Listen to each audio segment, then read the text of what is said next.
नमस्कार विद्यार्थियों, मैं आपका स्वागत करता हूं। पिछली क्लास में हमने सदिश के बारे में सामान्य परिचय व प्रश्नावली 13.1 के कुछ प्रश्नों का अध्ययन किया था और एक एग्जाम्पल हमारा शेष रह गया था, एग्जाम्पल 8, और 2-3 प्रश्नावली के क्वेश्चन शेष रह गए थे, तो हम उनका आज अध्ययन करेंगे। और सबसे पहले बात करेंगे अपन विभाजन सूत्र की। विभाजन सूत्र हमने 10th क्लास में निर्देशांक ज्यामिति में पढ़ा है, अंतः विभाजन और बाह्य विभाजन। तो सबसे अब बात करेंगे यहाँ पे अपन सदिश रूप में। अंतः विभाजन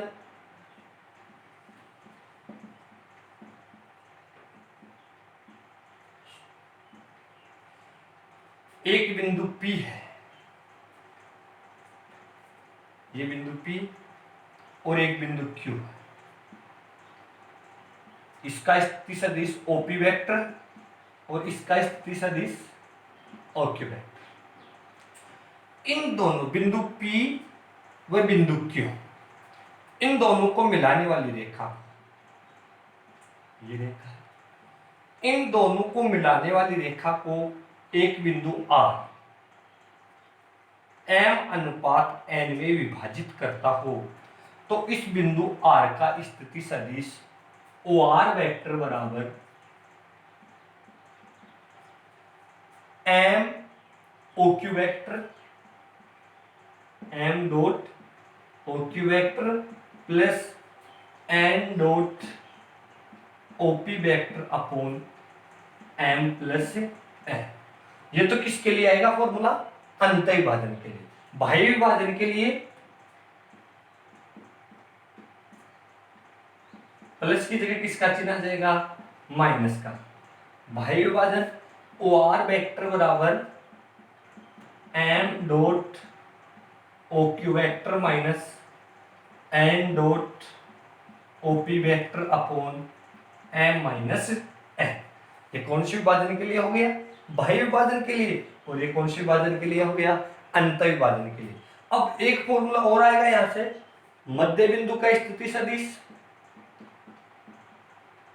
मध्य बिंदु का स्थिति सदिश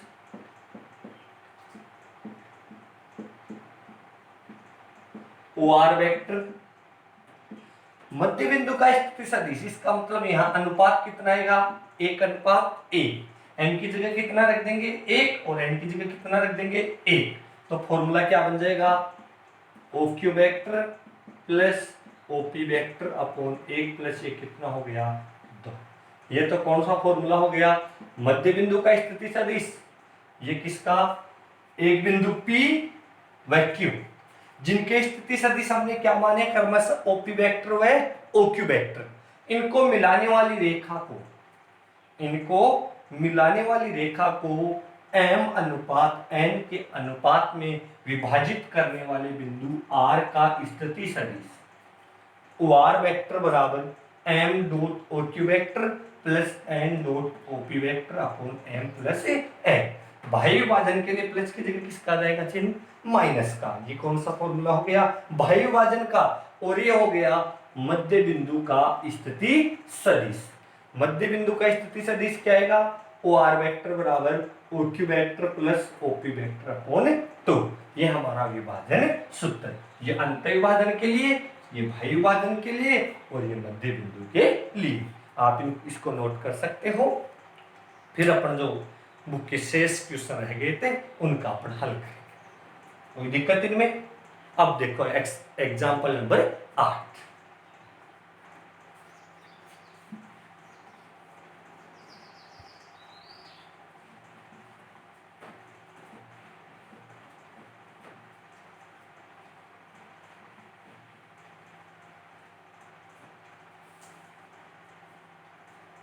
एग्जाम्पल 8 में कह रहा है कि दो बिंदु जिनके स्थिति सदिश क्रमशः OP वेक्टर बराबर 3 ए वेक्टर माइनस 2 बी वेक्टर तथा OQ वेक्टर बराबर ए वेक्टर प्लस बी वेक्टर। ये हमारे दो बिंदु हो गए, ये बिंदु P है, ये बिंदु Q है, ये OP वेक्टर दे रखा है कितना 3 ए वेक्टर माइनस का 2 बी वेक्टर, और ये कितना दे रखा है ए वेक्टर प्लस बी वेक्टर। इन दोनों बिंदु P व Q को, बिंदु P व Q को मिलाने वाली रेखा को 2:1, अनुपात कितना दे दिया 2:1 के अनुपात में अंतःविभाजित व बाह्य विभाजित करने वाले बिंदु का स्थिति सदिश ज्ञात कीजिए। अंतःविभाजित, तो सबसे पहले अंतःविभाजित करने वाले बिंदु का स्थिति सदिश, अंतःविभाजित करने वाले बिंदु, इसको अपन क्या मान लेते हैं बिंदु R। इस रेखा PQ को 2:1 के अनुपात में क्या करता है अंतःविभाजित, तो इसका स्थिति सदिश OR वेक्टर क्या आएगा M OQ vector plus N OP vector upon M plus N। Value रख दो, M की जगह कितना है 2 इंटू OQ वेक्टर हमें कितना दिया है A vector plus D vector plus N की जगह कितना है 1, OP वेक्टर कितना है 3 A vector minus 2 B vector upon 2 plus 1। OR vector 2A और 3A कितना हो गया 5A वेक्टर, यहाँ कितना आएगा 2B वेक्टर और यहाँ माइनस का 2B वेक्टर, तो यहाँ कितना आ गया 0B वेक्टर अपॉन 3। ये किसका आ गया अंतःविभाजित करने वाले बिंदु का स्थिति सदिश। अब किसका निकालना है बाह्य विभाजित, बाह्य विभाजन, बाह्य विभाजन का वही फॉर्मूला लगेगा अपना OR वेक्टर बराबर M dot OQ vector minus N dot OP vector upon M minus N। तो यहाँ वैल्यू पुट ऑफ कर दो, OR वेक्टर बराबर M की जगह कितना है 2, OQ वेक्टर कितना है A vector plus B vector minus N की जगह 1, 3A vector minus 2B vector upon 2 minus 1, 2A vector और माइनस का 3A वेक्टर, तो यहाँ से माइनस का कितना आ जाएगा A वेक्टर माइनस माइनस क्या हो गया प्लस, 2 और 2 कितने हो गए 4, B वेक्टर अपॉन A। ये किसका स्थिति सदिश आ गया बाह्य विभाजन विभाजित करने वाले बिंदु R का स्थिति सदिश, और ये आ गया अंतःविभाजित करने वाले बिंदु R का स्थिति सदिश। ये हमारा एग्जाम्पल नंबर कितना था 8। इसमें कोई दिक्कत? अब अपन एक्सरसाइज 13.1 के शेष क्वेश्चनों का अध्ययन करेंगे।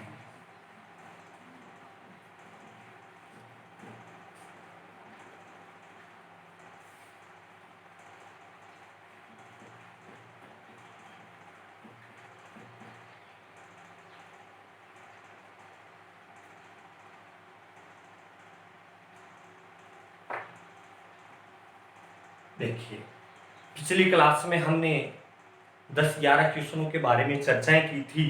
अब उसके आगे जो क्वेश्चन है उनके बारे में हम चर्चा करेंगे। तो हमारा क्वेश्चन नंबर 12 में, क्वेश्चन नंबर 12 क्या है बिंदु P I cap plus 2J cap minus का K कैप और Q minus I cap plus J cap plus K cap. बिंदु P का स्थिति सदिश दे रखा है और बिंदु Q का स्थिति सदिश दे रखा है। इनको 2:1 के अनुपात में अंतःविभाजित व बाह्य विभाजित करने वाले बिंदु का स्थिति सदिश हमें क्या करना है ज्ञात। देखो ये O, ये P, ये Q। OP वेक्टर P का स्थिति सदिश कितना दिया हमें, I cap plus 2j cap और माइनस का k कैप। और Q का स्थिति सदिश OQ वेक्टर कितना दिया हुआ हमें, minus I cap plus j cap plus का k। ये इन दोनों बिंदु को मिलाने वाली रेखा हो गई। इसको बिंदु R 2:1 के अनुपात में विभाजित करता है। R का हमें क्या ज्ञात करना है, स्थिति सदिश। इसको अपन क्या लिखेंगे, OR वेक्टर। तो सबसे पहले बात करेंगे अंतःविभाजन की। अंतःविभाजित करने वाले बिंदु का स्थिति सदिश।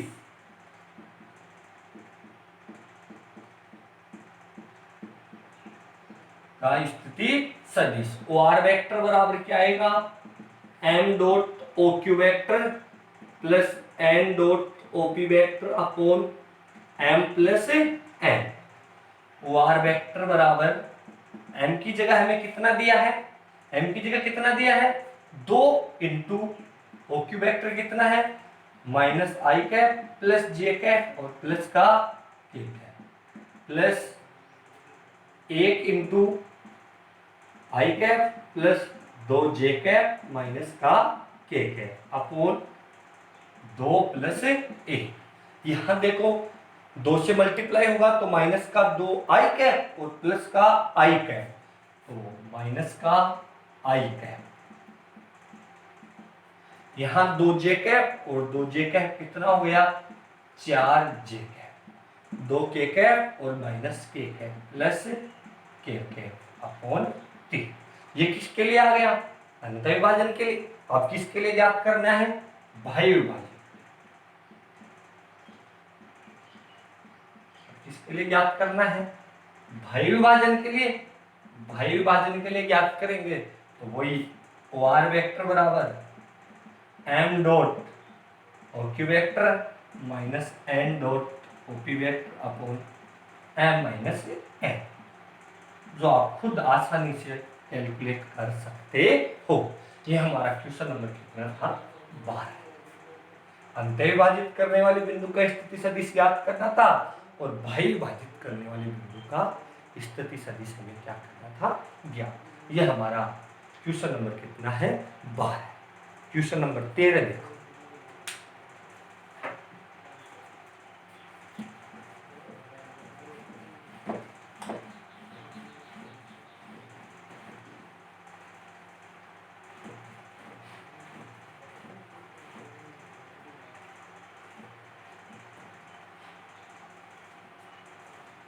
क्वेश्चन नंबर 13 है, बिंदु P 2, 3, 4, बिंदु Q 4, 1, -2 को मिलाने वाली रेखा के मध्य बिंदु का स्थिति सदिश ज्ञात कीजिए। अब यहाँ पे हमें बिंदु P के निर्देशांक दे रखे। ये बिंदु P है 2, 3, 4 और ये बिंदु Q हमारा 4, 1, -2। ये बिंदु मूल बिंदु के सापेक्ष OP वेक्टर कितना आएगा, यहां से 2i cap 3j cap plus का 4k कैप। OQ वेक्टर कितना आएगा, Q का स्थिति सदिश 4i cap plus j cap minus का 2k कैप। ये बिंदु P का स्थिति सदिश और ये बिंदु Q का स्थिति सदिश। इन दोनों बिंदु को मिलाने वाली रेखा का मध्य बिंदु क्या है, R। तो मध्य बिंदु का स्थिति सदिश, मध्य बिंदु का स्थिति सदिश, मध्य बिंदु का स्थिति सदिश क्या आएगा, OR वेक्टर बराबर OP vector plus OQ vector upon 2। OR vector बराबर 2i cap plus 3j cap plus 4k cap plus 4i cap plus j cap minus 2k cap upon 2। 4 और 2 कितना हो गया 6,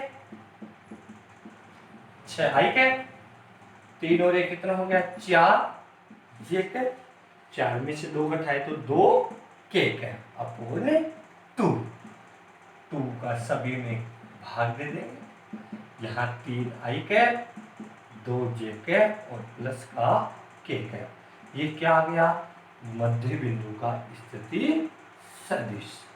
ये हमारे एक्सरसाइज 13.1 का क्वेश्चन नंबर 13। बिंदु P और Q को मिलाने वाली रेखा के मध्य बिंदु का हमें क्या ज्ञात करना था स्थिति सदिश।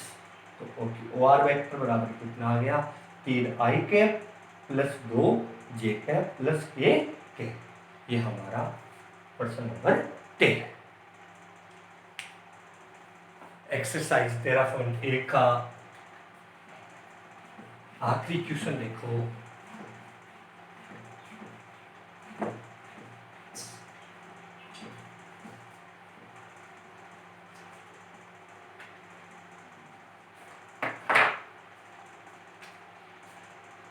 क्वेश्चन नंबर 14 है, बिंदु ए बी व सी का स्थिति सदिश क्रमशः 3 आई कैप माइनस 4 जे कैप माइनस 4 के कैप।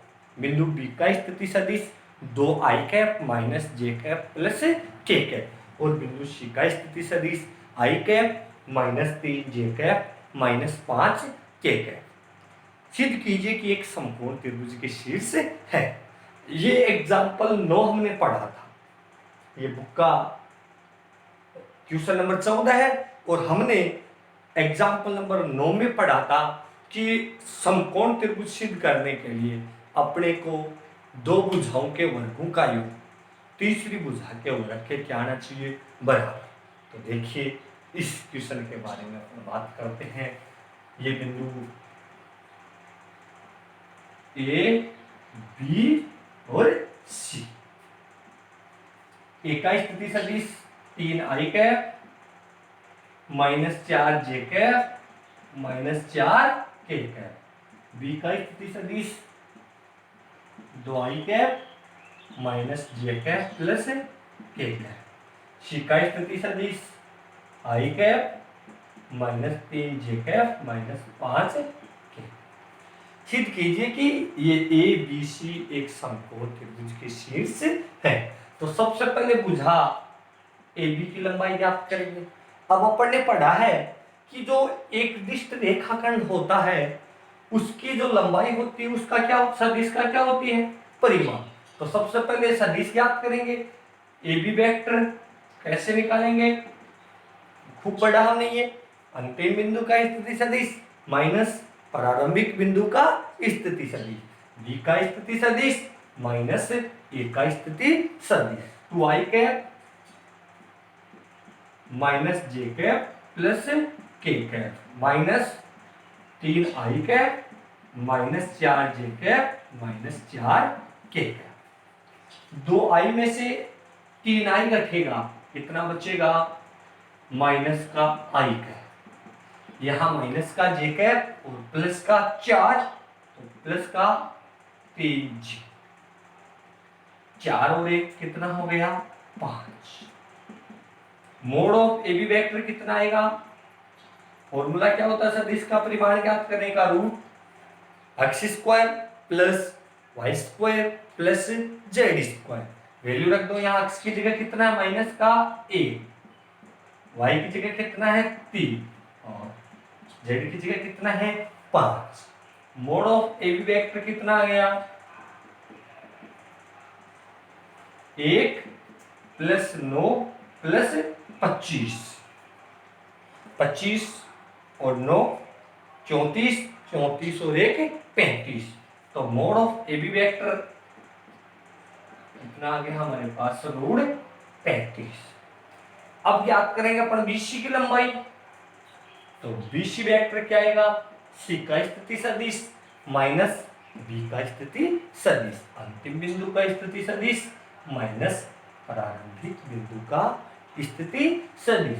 आई कैप में से 2 आई कैप घटेगा तो माइनस का आई कैप, माइनस का 3 जे कैप प्लस का जे कैप हो जाएगा ये तो माइनस का कितना बचेगा 2j, माइनस का 5k कैप और माइनस 1, ये हो जाएगा 6k।